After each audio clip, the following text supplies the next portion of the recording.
Et c'est ma responsable du domaine professionnel, Anaïs Galliani, qui m'a dit tiens, il y a l'EOC Hackathon, tu devrais aller voir, tu devrais aller essayer de participer, voir qu'est-ce qui s'y passe.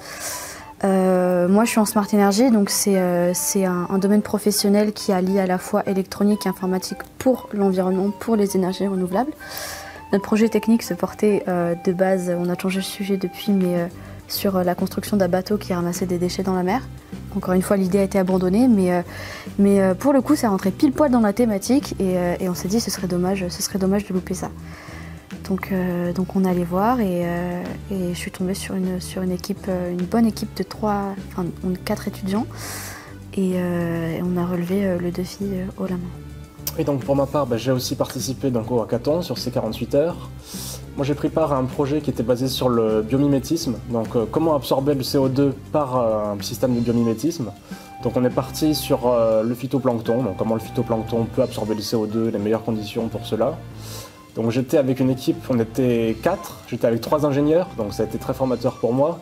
Il y en avait un en spécialiste en business, un autre en électronique et le troisième en mécanique. Le porteur du projet, donc c'est un ingénieur en mécanique qui est passionné par l'environnement, qui assiste à plein de conférences et qui était vraiment très intéressant.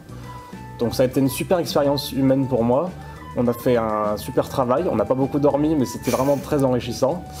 Et à la fin, donc on a essayé de récolter le maximum de données possibles, générer des protocoles justement pour pouvoir faire une expérience sur quelles sont les meilleures conditions pour mieux absorber les CO2.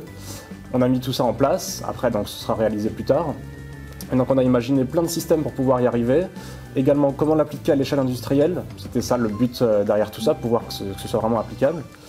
Donc après cela, nous avons également pitché le projet, tout s'est très bien passé. Et donc maintenant, le porteur de projet, donc Romain Dora, va continuer de son côté à développer le projet. Donc je reste en contact avec lui et on espère qu'il pourra vraiment le développer à l'échelle déjà locale et puis qu'il se développe vraiment à l'échelle industrielle par la suite. Alors notre projet, on a choisi de le nommer Deep Corail. C'était un projet qui était porté par Ifremer, donc une compagnie qui fait dans la recherche sous-marine. Le défi initial, c'était de pouvoir classifier des images de coraux rapidement. Ce qu'ils font à Ifremer, ils nous ont donné un exemple assez concret, c'est qu'ils font des sorties en mer et réalisent parfois plus de 24 heures d'enregistrement par jour. Donc c'est difficile en temps réel de classifier tous ces coraux ou même d'affréter une personne pendant 24 heures par jour à regarder les enregistrements et à dire tel coraux c'est telle espèce, tel corail pardon c'est telle espèce. Nous notre défi ça a été d'utiliser l'intelligence artificielle pour classifier ces coraux. On a obtenu un taux de réussite qui était assez important.